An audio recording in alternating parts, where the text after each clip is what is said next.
para dejar como acabado, como pendiente, como tú quieras llamarlo, el tema de hidrocarburos, no es posiblemente el asunto entre todos los que tienes que más te preocupa. Bueno, no es que no me preocupe, quiero decir, me parece que es un asunto que han montado y que han hecho para al final meterme en la cárcel y callarme de alguna manera o meterme miedo. Para que entendamos un poco lo que son estos procesos en el tema de hidrocarburos, en el resto de procesos que ha habido de diferentes empresas, las investigaciones siempre se han ido de 2 a 3 años. El nuestro es el más rápido de la historia, lo montan en 6 meses y en estos procesos nunca nadie ha entrado en la cárcel y en el nuestro entramos en la cárcel Claudio Rivas y yo. Entonces, bueno, pues yo tengo mis dudas de que este proceso así y de esta manera y como se hizo, pues no lo hayan montado para meterme en la cárcel. ¿Tu socio Carlos Rivas también está en la calle? Claudio Rivas, sí, en este momento está en la calle también. Ok. Y sigue, es un solo procedimiento donde estáis los dos enjuiciados por los mismos problemas o el mismo caso. Hay más gente enjuiciada. Hubo el día de nuestra detención, hubo, si no me equivoco, 11 detenciones, pero nosotros dos fuimos los únicos que entramos en prisión. ¿En qué fecha fue exactamente? El 8 de octubre. El 8 de octubre del 2024. Sí. Ok. Llevamos 3 meses y medio en el cual te has tenido, en ese periodo de tiempo has estado 6 semanas en la cárcel, has salido, te han puesto el caso de las mascarillas, te has defendido en el de hidrocarburos y sigues y no sabes qué más te espera o con qué más te van a querer atacar. Con este gobierno que tenemos, que es un gobierno que ya lo ha demostrado, mafioso, corrupto, y bueno, con su líder, como me llama a mí, que me llama el nexo corruptor o el líder de las tramas, pues el capo de capos es el señor Sánchez. Para que entiendan un poco mejor el caso de las mascarillas no basta el gobierno, no tiene unos aviones para ir a buscarlas. ¿Cómo se traen esas mascarillas? Bueno, pues esas mascarillas se traen a través de aviones de la compañía Air Europa y aviones de la compañía Iberia. Nosotros empezamos a cotizar de Europa por obvias razones. En ese momento yo era asesor de la compañía. Nos dan un precio imbatible en el mercado, además contrastado, con una diferencia de ahorro entre todos los vuelos de casi 13 millones de euros. Quiere decir, una diferencia muy grande dentro de lo que se estaban cobrando esos vuelos en el mercado. Si no recuerdo mal, nosotros por ida y vuelta nos cobraban 258.000 euros, cuando un vuelo de esas características en un Dreamliner estaría rondando los 330.000, 380.000 euros. Entonces, el ahorro era muy importante. Ese ahorro lo consigo yo, que era una de mis funciones dentro de la operativa, y se traen mascarillas de esa manera, con los aviones de Europa y con los aviones de Iberia. Era la época de la pandemia, por lo tanto, Air Europa podía volar tranquilamente, no tenía a los pilotos bajo un ERE. No, Air Europa no podía volar, había un ERE, tuvimos que sacar a pilotos de ese ERE, se tuvo que hacer un trabajo para sacar a pilotos de ese ERE, y luego se tuvieron que pedir permisos especiales en espacios aéreos que Air Europa no podía volar para traer esa mercancía. Vamos a dejar el tema de las mascarillas pendiente, en el entendido que todo eso también forma parte. Si te parece bien, me gustaría hablar del tema de Delsi. ¿Te parece correcto? Sí. El tema de Delsi es uno de los temas más, vamos a decir, folclóricos de toda esta situación, porque como todo lo venezolano y todo lo que es Maduro y todo lo que es la revolución bolivariana crea tantísimo caldo de cultivo. Hay que tener en cuenta que es una situación totalmente atípica incluso dentro de Latinoamérica.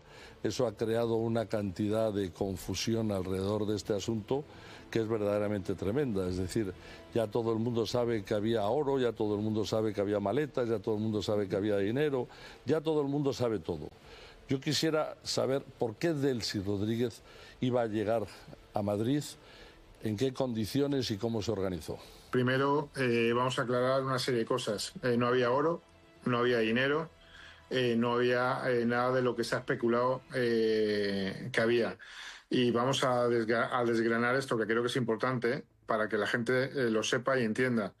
La vicepresidenta de Venezuela no tiene necesidad de traer oro en un avión en el que viaja ella con su comitiva, cuando ese oro lo puede mandar directamente por valija diplomática, igual que dinero lo puede mandar por valija diplomática, y ella no se va a arriesgar a traer ningún tipo de material o de dinero en maletas. Segundo, por un tema técnico. Quiere decir, si tú preguntas a cualquier experto aeronáutico y le dices que 20 maletas llenas de oro en un Falcon 900, que es en el avión en el que vino a Madrid, con 8 pasajeros, cargan esas maletas dentro del avión, para empezar el avión no despega, quiere decir, por el peso. ¿Tú conocías a Delcy de antes? Sí.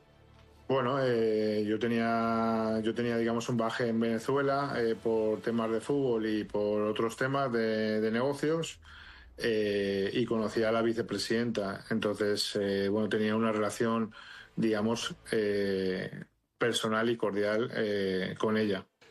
¿Quién solicita a quién el viaje de Delcy a España? ¿Lo solicita España o lo solicita Venezuela?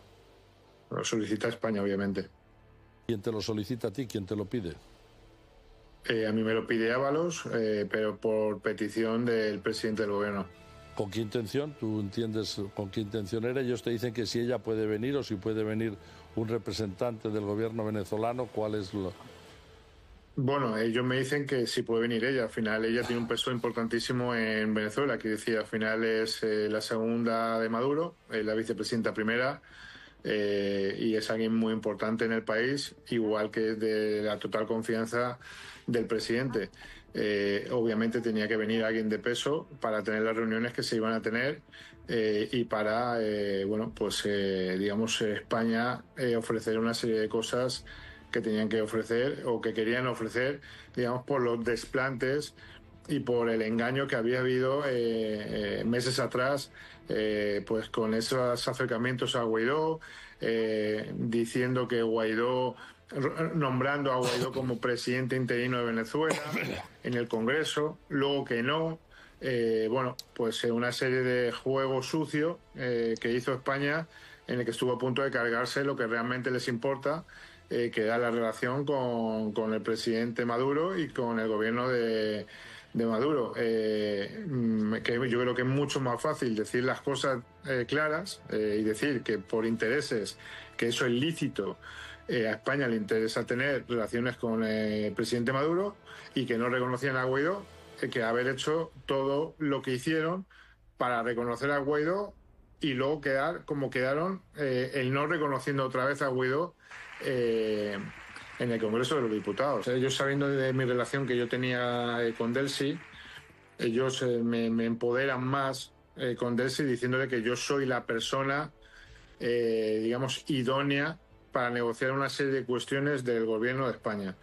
Entonces, ahí mi posición se fortalece más sobre el gobierno de Maduro. Entonces, ahí tengo una relación mucho más fluida y mucho más directa a la petición de que si vuele a España, en este caso concreto a Madrid. Obviamente se la hago yo, porque ellos me la piden.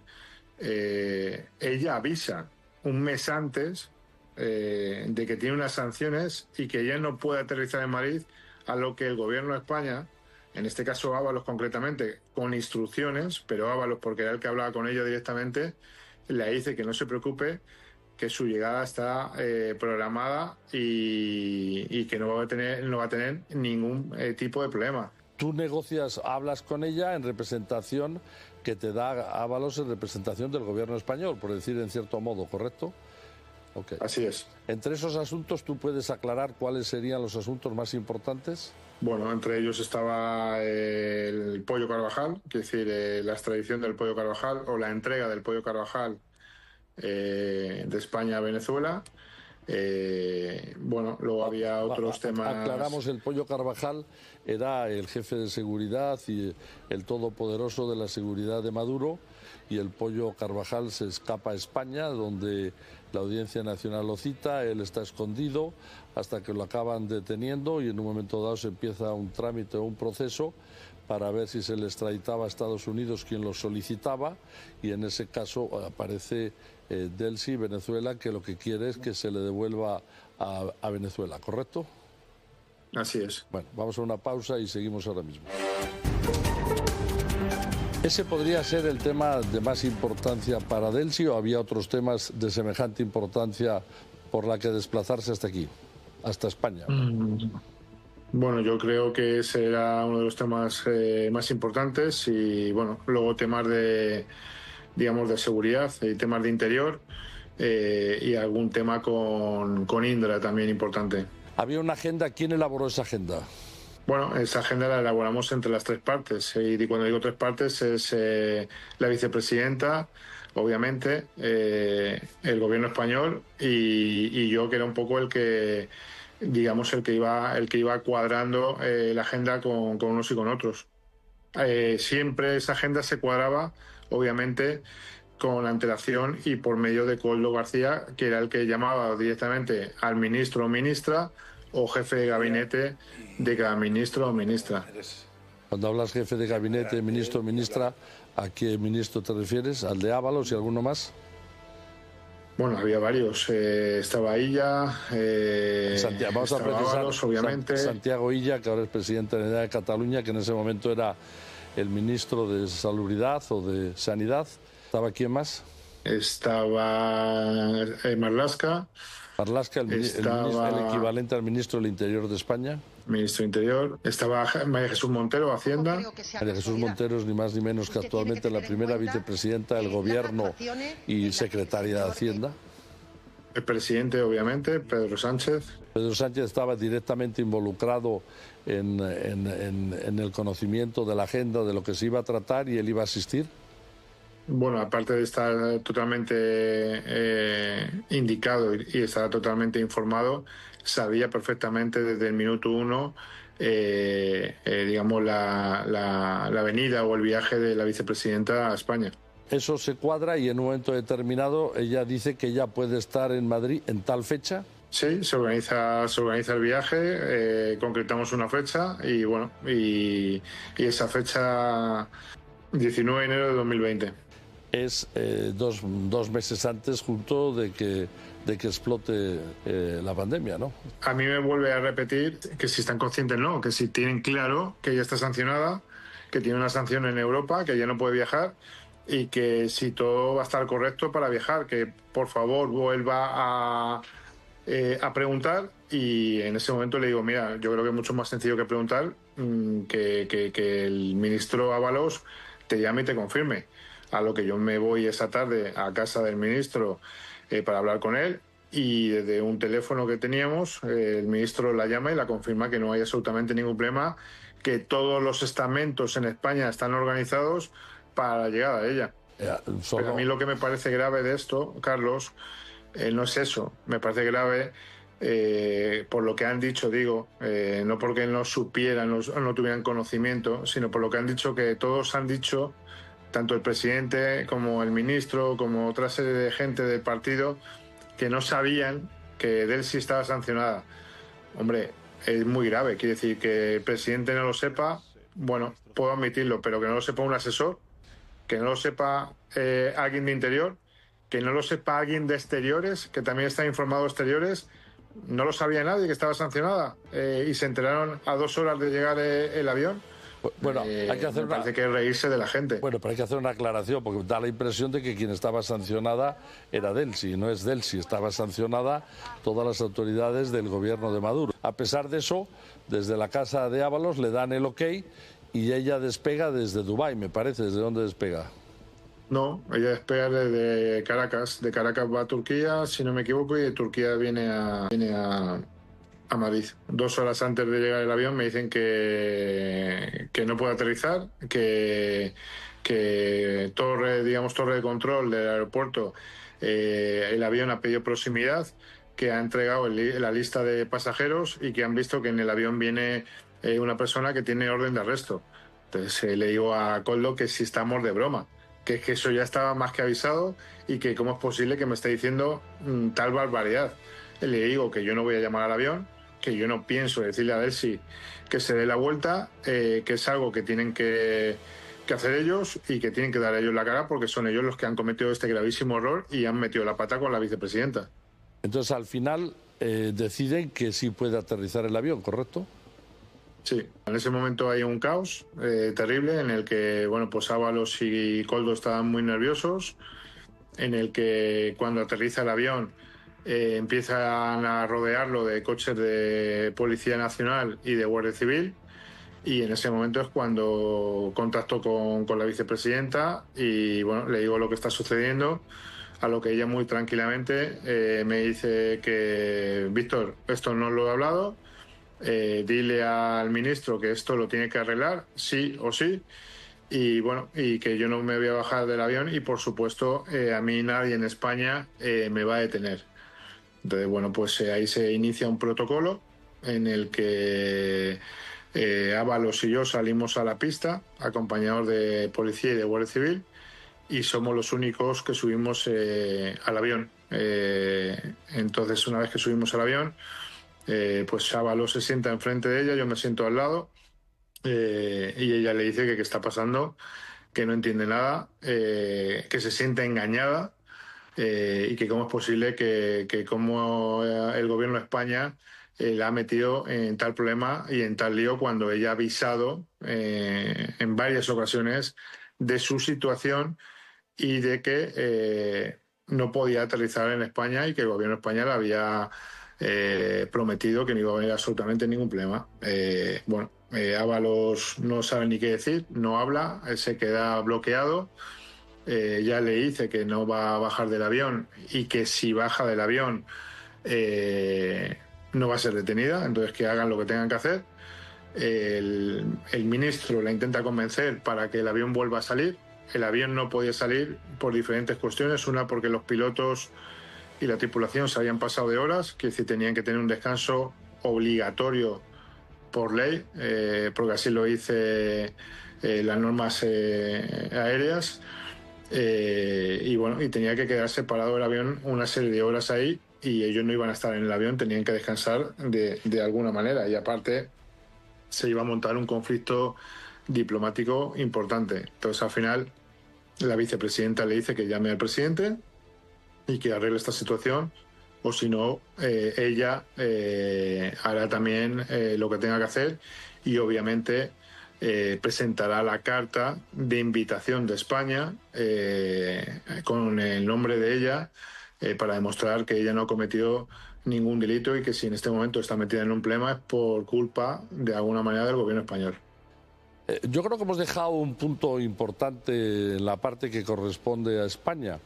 Vamos a entender o suponer que España tiene un interés importante posiblemente, o es lo que yo he entendido, y si estoy equivocado me corriges, en que Maduro consiga votos para la Internacional Socialista, porque Pedro Sánchez está en la campaña, Zapatero ayudándole, pero Pedro Sánchez a la campaña para ser nombrado presidente de la Internacional Socialista, ¿correcto? Bueno, correcto, pero fíjate, ahí hay un doble juego y un doble brasero. Quien más necesita, en este caso, para Internacional Socialista, Sánchez, es a Henry Ramos Ayud, que no es gobierno, es oposición en Venezuela, y por eso era presidente de la Asamblea Nacional cuando nombran a Guaidó, yo entiendo, ¿no?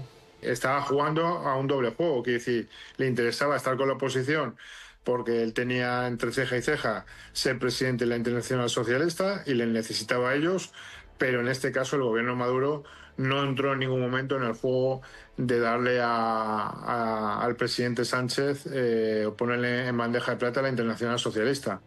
Por lo tanto, eso no era un punto que estaba en la mesa de negociaciones, sino que a ti te pidieron que hablaras con Ayub sobre eso, ¿o no te lo pidieron?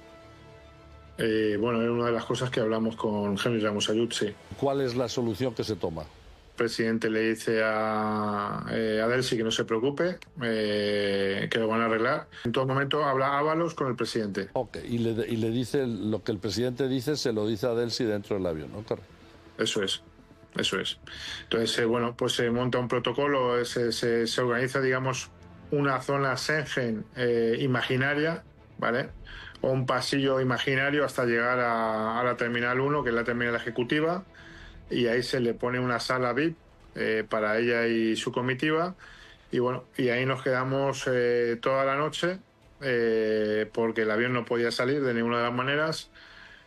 Nos quedamos toda la noche hasta el día siguiente que se les consigue un vuelo de Qatar Airways a las 8 de la mañana, si no me equivoco. Vamos a un corte, un segundito, por favor.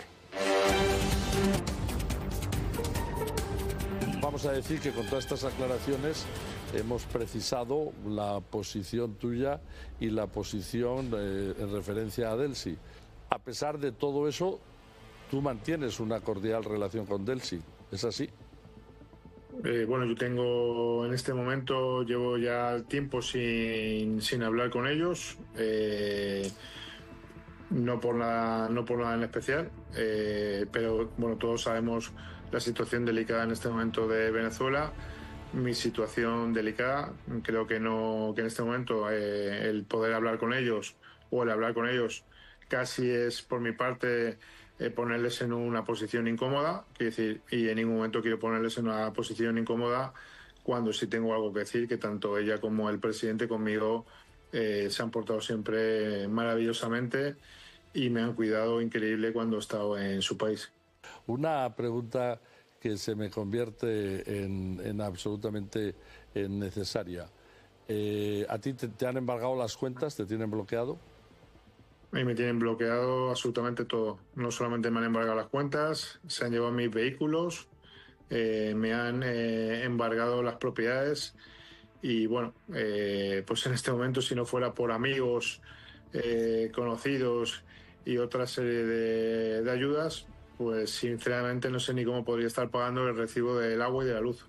Un punto medular en todo esto es tu relación con ellos, con Ábalos y con Koldo. ¿Hasta qué momento sigue siendo una relación amistosa o de compañeros o de como quieras llamarle?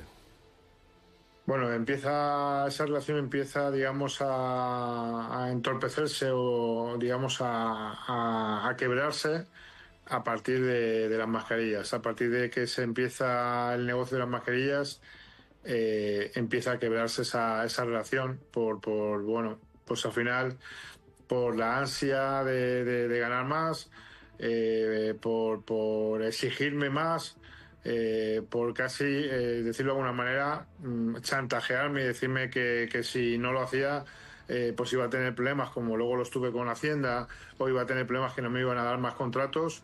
Y al final, recordemos algo que creo que es importante. Yo no soy funcionario, yo soy empresario. Entonces, como empresario, veo la oportunidad y me meto, valoro los riesgos y me meto. Pero una cosa es que yo proponga algo para hacer y otra cosa es que ellos me propongan y me chantajeen si no lo hago. Es muy diferente. Que yo he pagado comisiones, obviamente he pagado comisiones y lo he declarado y lo afirmo y lo sigo afirmando. Pero eso no significa que no me sentirá coaccionado en muchos momentos y viendo como empresario que si no lo hacía iba a perder todo lo demás. Lo que ha aparecido hasta ahora y está publicado, y entiendo que no tienes ningún problema en hablar sobre ello, es una cantidad fija de 400.000 euros que le diste al ministro Ábalos, más otras muchas prebendas alrededor de eso, ¿correcto? Así es. A Koldo le diste otra cantidad de 50.000 euros y otras muchas prebendas alrededor de eso. No, a Koldo le di más de 50.000 euros y luego muchas prebendas como una moto, un coche, viajes, el pagarle a su mujer, bueno, pues un tratamiento fértil, muchísimas cosas. Y también, de alguna manera, el actual ministro territorial, el que era el presidente de Canarias, también tuvo participación. Bueno, Ángel Víctor Torres, igual a mí no me lo pidió nunca directamente, pero sí Coldo me dice que Ángel Víctor Torres ha pedido 50.000 euros. Ahí ya me niego rotundamente.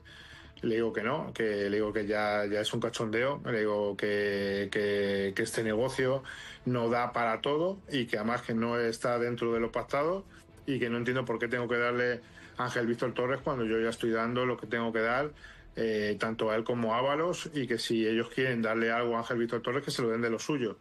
Y bueno, pues ahí tenemos unas diferencias. Me planto, le digo que yo no soy el Banco de España y bueno, y casualmente pues empezamos a tener problemas con Canarias con las mascarillas.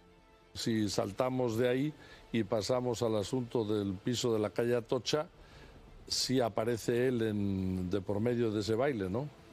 Es justamente cuando estamos con todo el tema de carreteras, concesiones, mantenimientos, bueno, otra serie de cosas, en el que ellos me iban pidiendo otra serie de cosas. Esa serie de cosas eran los pisos. Y bueno, pues como Ángel Víctor Torres venía casi una vez a la semana a Madrid o cada 2 semanas, pues una de las veces que cojo este piso en Atocha 25, Coldo me dice que es para Ángel Torres, para Ángel Víctor Torres, perdón, para Ábalos y para él. ¿Por qué me dice que es para ellos? Porque obviamente van a llevar más gente y bueno, y me avisa de cuántas personas va a haber. Y al final tú acabas descubriendo que lo que querían era un piso para tener acompañamiento de señoritas, es lo que ha quedado puesto por todos los sitios, ¿no? Bueno, es lo que es. A mí me encargan, digamos, por decirlo de alguna manera, la bebida y el catering para que no hubiera nadie en el piso que viera nada, y obviamente era para lo que era. Pero por lo menos no te pidieron las señoritas. Bueno, si me las hubieran pedido seguramente me hubiera negado, porque yo con eso no iba a tratar. Es una especialización. Alguno de ellos conocía la especialización por experiencia, digo yo. Total. Total. ¿Qué otro tipo de prestaciones? Está el asunto del chalet de Cádiz, está el asunto de la casa de la Castellana, está el asunto del alquiler del apartamento en la Torre de Madrid. ¿Cómo funciona todo eso? Bueno, pues vamos por partes. Por empezar desde el inicio, el piso de Castellana, como he explicado, era una especie de garantía. Quiere decir, era una garantía porque en un momento dado él me dice, muy bien, yo te doy contratos y te doy cosas, y como yo sé que tú me vas a mí a dar lo que yo te estoy pidiendo. Entonces les dije que yo no tenía ningún problema en poner una garantía o en poner algo. Se me ocurrió lo del piso y se le puso el piso, por decirlo de alguna manera, en concepto de garantía. ¿Y qué pasó con ese piso? No pasó nada. Cuando hay una garantía y tú estás pagando, pues al final no ejecutas esa garantía. Si hubiera pasado como él dice, que se le engañó y que no pudo pagar el alquiler ni nada, hombre, un piso en Castellana, en la planta 19 de un edificio importante de Madrid, no lo alquilas en 2.500 euros, me parece que era el alquiler, y le pones una opción de compra en 750.000 euros cuando la tasación del piso era de 1.900.000. Quiere decir, eso creo que en toda cabeza de cualquier persona cabe. Ese es uno de los conceptos. En el piso no podían vivir porque había, por decirlo de alguna manera, unos inquilinos que no pagaban. Estábamos en un proceso de desahucio. Él sabía perfectamente que estaba en ese proceso. Por eso vuelvo a repetir, y es muy importante lo que estoy diciendo, era una garantía. Nunca vino a Ábalos a vivir.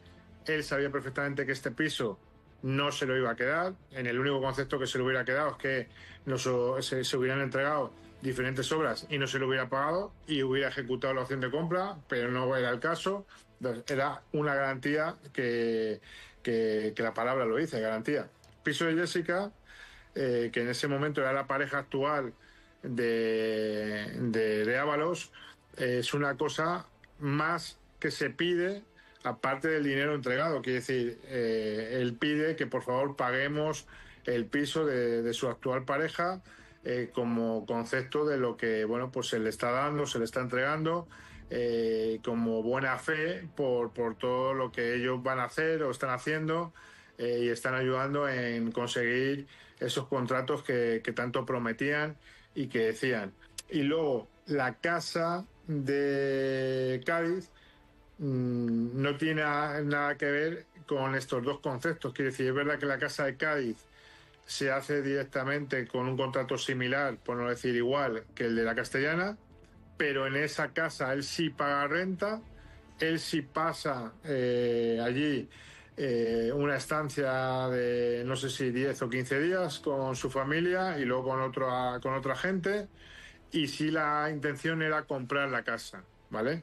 El acuerdo luego que llegara con las propietarias de la casa, que era una compañía, pues no lo sé, porque yo lo que hice ahí fue poner a uno que quería una casa y a la otra persona que quería comprar una casa para inversión, que se pusieran de acuerdo para alquiler y luego una futura compra. A ti no te consta, no tiene por qué constarte, y es una pregunta, si quieres, al margen, pero dentro del propio desarrollo de la conversación, ¿no te consta que no tuvieran otros arreglos con otras gentes para cobrar otras comisiones y obtener otros beneficios?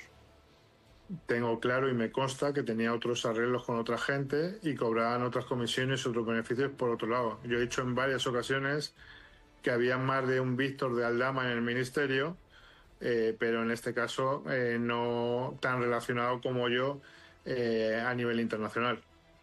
Vamos a la pausa un segundo. Por lo tanto, era un hábito y una costumbre que tenían. Pero él ha hecho una declaración voluntaria, ¿verdad? ¿O también estoy...? Bueno, eso es una pantomima que él dijo que hacía, que dijo que quería declarar voluntariamente. Cuando le llegó la hora, dijo que ya no declaraba. El juez le dijo que ok, que él mismo, que él sabría lo que hacía, que la declaración la había pedido él voluntariamente, pero que no jugara con la agenda, obviamente, del señor magistrado. Y bueno, y al final tomó la decisión a última hora de volver a decir que declaraba. No sé, fue algo muy raro, la verdad. Pero sí hubo declaración o no hubo declaración. ¿O hubo Sí, solamente sí, fue a declarar. Sí fue a declarar. Una pregunta, en mitad de todo esto siempre surge esta historia de que tú habías hecho servicios, tú mismo lo dices, a España, tenías relación con la Guardia Civil, te dan una medalla. ¿Cuál es la situación? ¿Por qué tú llegas a ese conocimiento de la gente de la Guardia Civil? Esta medalla es una medalla en concreto que se da por una serie de circunstancias y bueno, pues yo digamos estaba dentro de la UC2, que para que la gente entienda es la unidad antiterrorismo de España, es una de las unidades más importantes dentro del cuerpo de la Guardia Civil. Bueno, pues en el que yo hacía una serie de funciones importantes para el cuerpo e importantes para España, que ha habido algo muy grave que ha pasado el domingo, en el que un medio, digamos, ha revelado, pues uno de los secretos de Estado, como que yo contrataba posibles yihadistas en mis negocios para que la Guardia Civil los tuviera controlados. Eso es algo muy, muy grave. Eso es algo como lo que hacían antaño en el País Vasco, el periódico este tan famoso que ponía a los empresarios en la diana para que, bueno, pues ETA los asesinara. Y bueno, pues es algo que he denunciado, es algo que he dicho que si a mí me pasa algo o que si alguna célula terrorista atenta contra mi persona, que obviamente, porque esto está fundado por el señor Marlaska y por el señor presidente del gobierno, Pedro Sánchez, serán cómplices de asesinato hacia mi persona. Lo que está claro es que al propio gobierno, que está bajo la responsabilidad del ministro Marlaska, sacar este bulo, que es la única manera de que podría salir, está cometiendo un delito por facilitar o por permitir facilitar o por decir que alguien lo robó, porque vamos a volver a la historia del fiscal general encauzado que dice que el teléfono se perdió o que dice que se borró. Son cosas impresentables, ¿no? Bueno, tan impresentable como que el movimiento que ha hecho el presidente de quitar al presidente Telefónica, el señor Payete, y quitar al presidente Indra, es para controlar todo lo que tenga que ver con su mujer y con el fiscal general, ahora que están pidiendo las llamadas a Telefónica. El movimiento está claro. ¿Cuál es tu expectativa a un plazo corto tú vas a solicitar que se te devuelva, que se te desbloquee alguna cuenta para poder moverte, tú vas a solicitar que te entreguen algún coche. ¿Cuál es el siguiente paso? Bueno, ahora que se ha levantado el secreto sumario, vamos a solicitar. Ahora es un poco complejo porque yo ahora estoy en dos causas. Estoy en el juzgado 2 y en el 5. En el 2 ya habíamos conseguido cosas, me habían devuelto los coches, me habían levantado embargos en las cuentas y bueno, y viene la detención de hidrocarburos, que es el 5, para que la gente lo entienda, en el que me vuelven a quitar los coches y me vuelven a bloquear las cuentas y a tener embargos de todos los bienes. Hace unos días se ha levantado el secreto sumario del 5 y bueno, pues digamos el cuenta kilómetros empieza de cero y tendremos que empezar a pedir que levanten medidas cautelares dentro de la posibilidad del juzgado. Ellos saben que tú empiezas a hablar en el tema de las mascarillas o que hay peligro que hables y como los comprometas de alguna manera, es cuando te generan el caso de hidrocarburos con el fin de meterte en la cárcel y asustarte y decirte que tengas mucho cuidado y que tengas pongas mucha atención a lo que vas a decir, ¿correcto? Así es, así es. Una pregunta que la tengo todo el rato en la cabeza. Tú eres una persona joven, eres una persona fuerte, veo que mentalmente estás preparado para afrontar lo que te toca. ¿Cómo fueron las 6 semanas en la cárcel? ¿Qué pensabas? ¿Tu cabeza qué hacía? ¿Dónde estaba? Pues no fueron fáciles. Bueno, muchísimas cosas. Entonces, todo lo que dejas fuera, lo dejas digamos, de repente. No ha dado tiempo a hablar con nadie, a explicarle nada. Nadie entiende nada. No puedes llamar a todo el mundo porque tienes, digamos, una situación preventiva. Solamente te dan acceso a autorizar 3 teléfonos. ¿Y puedes hablar indistintamente una vez al día o cada cuánto tiempo? Pues tienes 25 llamadas a la semana y las puedes, digamos, organizar como quieras. Cuando se han gastado, pues se han gastado. ¿Y la duración de las llamadas? 8 minutos. ¿Y la vida en la cárcel? ¿Tú estabas en una celda solo? No, yo estaba con Claudio, que nos metieron juntos y gracias a Dios estábamos juntos porque si no hubiera sido bastante más duro. Y bueno, pues la vida en la cárcel, la vida en la cárcel la verdad es que no ha sido mala, no voy a mentir, quiero decir, mala en el sentido de que no es lo de las películas, o nosotros hemos tenido suerte, pero en los módulos en los que hemos estado eran módulos de semi-respeto, en el que, bueno, pues había de todo, pero la gente se entendía. Me ha sorprendido algo que he dicho desde que he salido y que dentro de la cárcel había más códigos, más ética y más lealtad que fuera de ella. Es algo que me ha sorprendido muchísimo, sobre todo los códigos que había y cómo se respetaba a la gente y la jerarquía del preso más antiguo al nuevo que llegaba. ¿Cómo se llama la cárcel? Soto del Real. Bueno, la cárcel Soto del Real es la cárcel, vamos a decir, más afín a Madrid a todos estos casos. ¿Tuviste algún aviso? ¿Te conectaron de alguna manera para decirte que era conveniente que no hablaras, que no ejercieras la libertad de tu defensa de la manera que se interpusiera con sus intereses, o no llegaste a tener ningún contacto de ese tipo? Sí, antes de entrar, por aclarar, antes de entrar, tuvimos tuvieron un acercamiento en el que quisieron, digamos, de alguna manera negociar, decir que queríamos, decir que necesitábamos, a lo que me negué completamente, sobre todo por su falta de lealtad, y ahí es cuando voy a los temas de lealtad. Ya no me fiaba de nadie de este gobierno. Intentaron por varias veces callarme o taparme la boca, a lo que me negué, y bueno, pues entiendo que por mi negación pues acabé dentro de prisión. Y luego, una vez en prisión, sí vinieron a verme 2 personas, que tampoco voy a decir en este momento de dónde venían. Pero es pues muy importante aclararlo porque la gente no lo sabe. Es decir, tú estabas allí, te vinieron a visitar dos personas para hablar en nombre, en general, de la gente que tú crees que había colaborado para meterte en la cárcel, ¿correcto? Sí, correcto. ¿Y qué te dijeron? Bueno, tampoco le di mucha oportunidad de que me dijeran porque como se supone que no estaban allí, porque hay que entender algo, para entrar en la cárcel necesitas una serie de permisos. Ni siquiera mi abogado podía verme en privado, tenía que verme a través de un cristal. Y estas personas me vieron en una sala sin cristal y sin nada, entonces se supone que no estaban allí. Entonces, bueno, podía haber pasado cualquier cosa en esa sala y no hubiera pasado nada. No sé si me entiendes. Te voy a hacer una última pregunta y a partir de aquí, en un tiempo venidero y cuando tú consideres oportuno, haremos una actualización de cómo están los asuntos. ¿Temes por tu vida? Sí.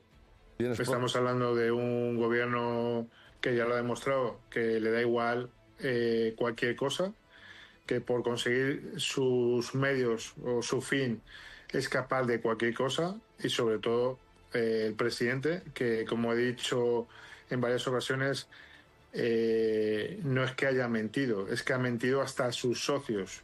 Este señor, cuando yo salí, dijo que vaya inventada la mía. No, yo le diría a este señor que vaya inventada la suya, que desde que lleva gobernando no ha dicho ni una verdad, ni de lo que ha prometido ha cumplido nada. Recordemos algo muy claro y en el poco tiempo que lleva esto. Cuando hubo la tragedia de La Palma, del volcán, este señor prometió una serie de cosas que a día de hoy esa gente sigue viviendo en contenedores. Es lo mismo que ha hecho en Valencia. A día de hoy no les ha dado nada y el futuro que les espera a la gente de Valencia es el mismo que el de La Palma. Entonces, este señor no puede seguir mintiendo, destruyendo. Y tenemos que cortar una última, y nada más quiero que me conteste sí o no, porque nos tenemos que ir.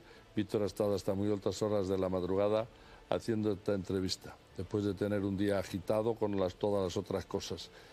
Víctor, ¿estás dispuesto a resistir hasta el final, hasta que posiblemente eres quizá una de las pocas personas que podría hacer caer al presidente de España, al señor Pedro Sánchez? ¿Estás dispuesto a resistir hasta el final? Estoy, una vez que toma la decisión, no solamente dispuesto, sino que me he empeñado y sí o sí, no sé de qué manera, pero sí o sí, voy a hacer que este señor salga de presidente de España. Bueno, Víctor, muchas gracias. Ha sido un placer. Igualmente, Carlos. Muchísimas gracias por atenderme y por escucharme y enhorabuena por vuestro programa. Suerte.